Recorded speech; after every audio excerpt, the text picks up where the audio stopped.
di Bekasi, Jawa Barat. Ardan, selamat pagi. Bagaimana kondisi terkini pasca surutnya banjir di perumahan Pondok Gede Permai di sana, Ardan? Ya Febri, kondisi terkini di perumahan Pondok Gede Permai memang sudah surut. Tadi sempat dikunjungi beberapa pejabat tinggi, salah satunya adalah Wali Kota Bekasi Tri Adianto, kemudian juga ada baru saja beberapa menit yang lalu tiba ini Kepala BNPB Letjen TNI Suharyanto. Namun keduanya tengah melakukan rapat koordinasi tingkat kota di dalam gedung logistik dan peralatan BNPB Jati Asih, dan sambil menunggu mungkin di sini kita akan memperlihatkan sedikit Febri kondisi dari pengungsian yang berada di gedung logistik BNPB. Ini sudah ada beberapa warga begitu yang memang sudah mengungsi dari beberapa hari yang lalu, bahkan ada yang mengungsi juga sejak malam tadi. Ini mereka masih menunggu begitu konfirmasi atau melihat kondisi rumah mereka seperti apa, karena memang sebagian warga ada yang sudah mulai kembali ke rumah mereka masing-masing untuk melakukan pembersihan dan juga mulai mengumpulkan barang-barang berharga. Dan di sini kita coba wawancarai salah satu pengungsi yang masih ada di posko pengungsian gedung logistik BNPB ini. Ibu, selamat pagi. Ibu boleh perkenalan, namanya siapa? Saya Eka. Ibu Eka? Iya, Ibu Eka. Ya, Ibu Eka sudah mengungsi di posko pengungsian ini berapa lama, Bu? Saya dari tanggal 4 ya, kan kejadian tanggal 3, saya sempat ngungsi dulu ke tempat keluarga, terus besoknya saya turun, saya pikir sudah surut, ternyata belum, jadi kita mengungsi ke sini. Udah mengungsi dari tanggal 3, kalau dari kondisi rumah Ibu sendiri saat ini seperti apa? Waktu pas kejadian itu kita kurang tahu ya seperti apa, karena saya evakuasi diri sendiri itu sebelum air datang. Tapi saya tanya sama tetangga bahwa kondisinya di lantai 1 itu atap sudah tidak terlihat, dan di lantai 2 itu saya ada krei bambu, di mana krei bambunya itu udah setengah, jadi kayaknya perkiraan di atas itu sekitar 5 meter atau setinggi pinggang atau sedada orang dewasa. Oke, cukup tinggi ya Bu, sampai 5 meter. Kalau Ibu lokasinya berarti ada di perumahan Pondok Gede Permai di RW berapa, Bu? Di RT 9 RW 10. Iya. Ya Bu, ini kan sebagian warga udah ada yang mulai kembali ke rumahnya. Kalau Ibu masih bertahan di sini karena apa, Bu? Sebenarnya kita juga pengen balik ke rumah ya, tapi kondisinya karena saya ada anak kecil dan masih berlumpur, ditambah lagi air bersih sama listrik juga masih mati. Jadi kita juga bingung mau bersihnya pakai apa gitu. Jadi sementara kita bertahan dulu di sini sambil menunggu listrik sama air menyala kembali. Oke. Ibu tadi kan sempat ada kunjungan langsung ya dari Wali Kota Bekasi Tri Adianto. Aspirasi yang Ibu sampaikan tadi ke Pak Wali Kota apa nih?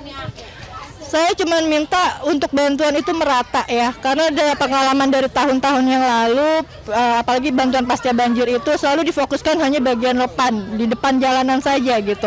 Sedangkan di belakangnya itu terbengkalai dengan alasan akses yang tidak bisa masuk gitu. Jadi saya minta bantuan itu pasca banjir itu bantuan merata, jadi diutamakan bagian belakang dulu, setelah itu baru ke depan. Karena selama ini alasannya selalu akses gitu. Tapi kalau kita nggak buka aksesnya sendiri, otomatis bantuan tetap akan tidak tersampaikan untuk orang-orang yang di belakang gitu. Oke Ibu, jadi diminta untuk merata gitu bantuan yang diberikan oleh pemerintah setempat ya Bu ya. Terima kasih banyak Ibu Eka atas waktu dan kesempatannya. Ya pemirsa, itu tadi wawancara kami sedikit bersama dengan salah satu warga yang masih mengungsi di posko pengungsian, bahwa memang disampaikan bahwa alasan mereka masih bertahan di posko pengungsian ini adalah karena menunggu adanya akses air ataupun juga listrik yang berada di rumah mereka. Selain itu juga mereka masih ada yang membawa beberapa sanak keluarga begitu, anak-anak, sehingga inilah yang mereka putuskan untuk tetap bertahan di posko pengungsian untuk menjamin keselamatannya. Dan di lokasi ini memang masih ada sekitar puluhan pengungsi begitu yang masih mengungsi. Mereka masih tidur di tenda yang berukuran sekitar 4 x 6 meter ini. Totalnya ada 2 tenda yang di sini, dan di belakang sana ini mungkin bisa kita perlihatkan sedikit ada dapur umum. Permisi Ibu semuanya. Permisi ya. Ada dapur umum yang memang sudah dipasang juga begitu oleh tim dari BNPB ini untuk bisa memenuhi kebutuhan makan dari para pengungsi. Bisa dilihat di sini para petugas juga masih berjibaku begitu untuk menyiapkan makanan bagi para pengungsi yang ada di sini. Ini menyiapkan makanan pagi begitu untuk para pengungsi, ada nasi goreng, kemudian di sana juga ada beberapa menu lainnya saling berjibaku untuk memenuhi kebutuhan petugas yang ada di sini. Kita masih menunggu begitu bagaimana hasil koordinasi yang dilakukan oleh Kepala BNPB bersama dengan juga Wali Kota Bekasi Tri Adianto, bagaimana tindak lanjut yang akan diambil oleh pemerintah setempat, mengingat memang kondisinya saat ini sudah surut, sebagian warga juga sudah kembali ke rumahnya mereka masing-masing, dan apakah akan langsung dilakukan pembersihan begitu, dan bagaimana tindakannya juga jika memang nanti akan terjadi banjir susulan ataupun juga intensitas hujan yang mulai tinggi. Febri, kembali kepada Adan di studio. Ya, Ardan, selain Kepala BNPB Suharyanto yang sudah berada di lokasi, nanti juga diagendakan Wapres Gibran Rakabuming Raka juga akan menuju ke lokasi Anda. Jam berapa nanti Gibran akan meninjau ke lokasi, Ardan? Iya, Febri, informasi terbaru memang Wakil Presiden Gibran Rakabuming Raka dijadwalkan akan melakukan tinjauan juga ke posko pengungsian yang berada di gudang logistik BNPB ini. Namun seperti apa kepastiannya kami masih menunggu konfirmasi lebih lanjut. Memang tadi ada protokol istana yang sudah mengecek secara langsung kondisi dari gudang logistik ataupun juga posko pengungsian bagi warga di Pondok Gede Permai ini. Namun masih menunggu konfirmasi apakah memang Gibran akan meninjau secara langsung, karena Gibran tidak hanya untuk meninjau lokasi pengungsian yang ada di sini, namun juga ia akan datang ke lokasi gereja yang berjarak sekitar 350 meter dari posko pengungsian. Kemudian juga ada masjid yang digunakan oleh warga untuk melakukan pengungsian. Dan saat ini memang sedang terjadi konferensi pers. Kita akan coba saksikan bersama-sama konferensi pers yang dilaksanakan dari Letjen TNI Kepala BNPB Suharyanto bersama dengan Wali Kota Bekasi Tri Adianto. Mereka mau diapakan? Ini mau dijelaskan. Nanti silakan rekan-rekan media dengar ya apa yang akan dilakukan, apa yang sudah dilakukan, dan apa yang sedang dilakukan oleh pemerintah pusat, pemerintah daerah ya, baik aparat TNI Polri, Basarnas dan lain sebagainya. Nah, untuk situasi per hari ini ya, secara umum sudah semakin baik ya. Jadi kemarin kita laksanakan operasi modifikasi cuaca, bahkan sampai malam ada hasilnya ya, rata-rata di wilayah Jabodetabek ini tidak turun hujan ya, sehingga relatif tinggi muka air ini juga sudah semakin kecil. Untuk yang masih tergenang ada di Kota Bekasi ya. Ada beberapa titik di Kota Bekasi masih tergenang, tetapi tinggi muka airnya sudah menurun. Kabupaten Bekasi juga masih ada beberapa titik. DKI Jakarta sudah menurun jumlah yang surut. Bahkan mungkin kalau yang kemarin ya, contohnya Kebon Pala yang sampai tingginya 3 meter sekarang sudah turun ya. Di Tangerang tinggal Kabupaten Tangerang. Kabupaten Tangerang masih ada yang tergenang sedikit. Depok sudah surut ya, Depok sudah surut. Kabupaten Bogor juga sudah surut. Ini tinggal pembersihan dan menyambung jembatan yang putus, sementara Kota Bogor relatif terkendali. Itu update per hari ini. Kemudian masyarakat yang terdampak ini secara lambat laun juga sudah ada yang kembali. Mereka fokus hari ini melaksanakan pembersihan, dan operasi modifikasi cuaca ini akan kita lakukan sampai tanggal 8 ya. Kemudian istirahat sebentar. Nanti tanggal 11 akan dilaksanakan lagi. Kenapa tanggal 11? Karena prediksi dari BMKG dari mulai 11 sampai 15 itu akan timbul hujan lagi ya, hujan yang lebih ekstrim. Secara umum untuk korban yang meninggal ya tidak ada tambahan ya. Satu yang di Kabupaten Bogor, alhamdulillah yang di wilayah Kota Bekasi, Kabupaten Bekasi tidak ada yang korban jiwa ya. Kemudian logistik, permakanan, segala macam juga relatif terpenuhi ya. Kemudian saya tadi barusan juga diskusi kecil dengan Pak Wali Kota Bekasi. Jadi beliau juga sudah dapat gambaran ya, sudah permasalahannya beliau juga kita sudah terima tadi terkait dengan operasional, kemudian pasca bencananya ya, bagaimana rumah masyarakat sudah kita jelaskan. Nah, nanti saya akan langsung menjelaskan kepada masyarakat. Silakan nanti rekan-rekan media yang mendengar. Nah, sebelum itu silakan kalau mau bertanya. Mas Suharyanto, ini kan dikatakan banjir menjadi yang tertinggi sejak 2020 bahkan. Nah, ini penyebabnya kenapa sih Pak bisa sampai setinggi ini? Apakah memang daya tampung dari Kali Bekasi yang dekat dengan perumahan Pondok Gede Permai ini tidak mencukupi untuk bisa menampung air yang bisa dikatakan dari Bogor itu? Ya memang ini kan curah hujannya juga ekstrim ya. Sumbernya kan dari hujan ya.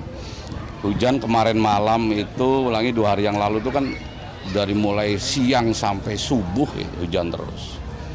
Nah, kalau daya tampung kali ya memang seluruh Indonesia ya. Jadi karena daya dukung lingkungan tuh berbeda dengan 10 tahun yang lalu, 20 tahun yang lalu. Orang makin banyak ya. Kemudian alih fungsi lahan di hulu itu juga berpengaruh.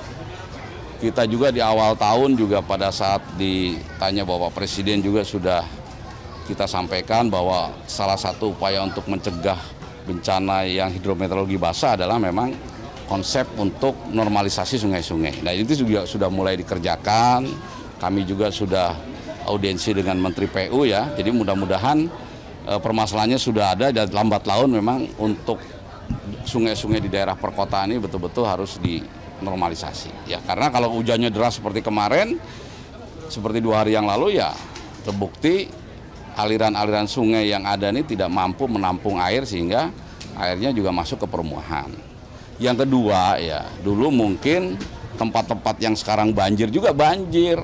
Cuma dulu belum ada orangnya gitu. Belum ada manusia yang tinggal di situ. Sekarang bahkan badan-badan sungai itu diisi oleh orang. Nah, itulah mengakibatkan banjir terjadi ya. Kita juga berusaha semaksimal mungkin mencegah.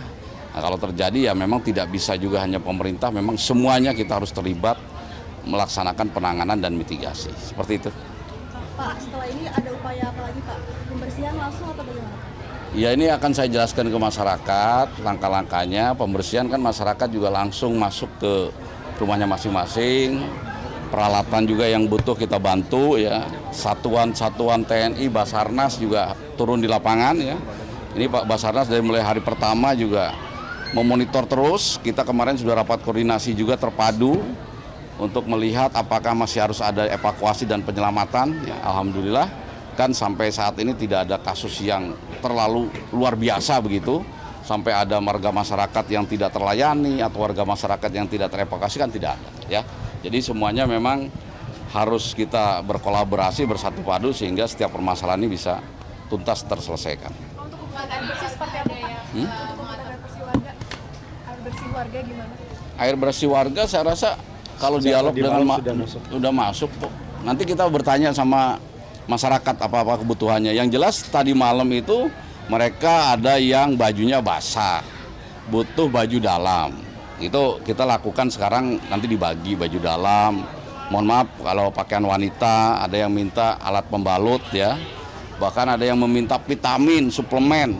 Nah itu tambahan-tambahan, tapi tidak ada yang mengeluh perutnya lapar, nggak ada. Ya, makanannya terjamin. Ya, tentu saja hari pertama ketika bencana kan yang mendasar dulu makan minum. Ya, air bersih juga tadi malam tidak termonitor. Nanti saya akan tanya, apakah betul kekurangan air bersih begitu? Pak, tadi ada warga yang mengatakan kalau mereka mau minta bantuan alat-alat, birokrasinya agak sulit nih ke BNPB. Itu seperti apa sih Pak sebenarnya?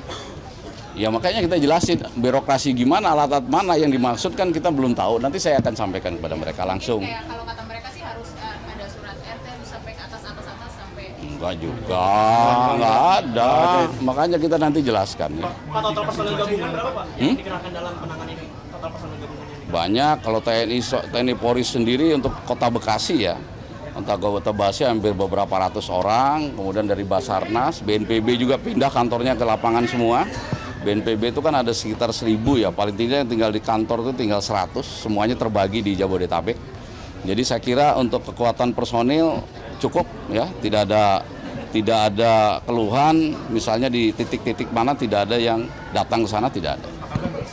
Untuk modifikasi cuaca berarti sudah dilakukan atau masih ada? Sudah dilakukan ini cuaca begini gara-gara operasi modifikasi cuaca, kita kan lakukan sampai tanggal 8. Kenapa sampai 8? Karena tanggal 9 katanya, sebetulnya tanggal 6 tuh yang puncaknya, tanggal 7, 8, 9 tuh informasi di BMKG curah hujannya sedikit, tapi kita lakukan sampai tanggal 8, istirahat sebentar, nanti tanggal 11 masuk lagi. Pak, tadi ada yang minta juga selain air, instalasi listrik juga nih Pak, jadi fokusnya ini gimana Pak? Ya ini kita mau jelaskan kepada mereka semuanya. ya. Semuanya intinya dilayani. Semuanya kita akan berusaha kebutuhan masyarakat kita akan penuhi. Sudah nyala, Pak. Oke, cukup ya. Udah nyala tuh.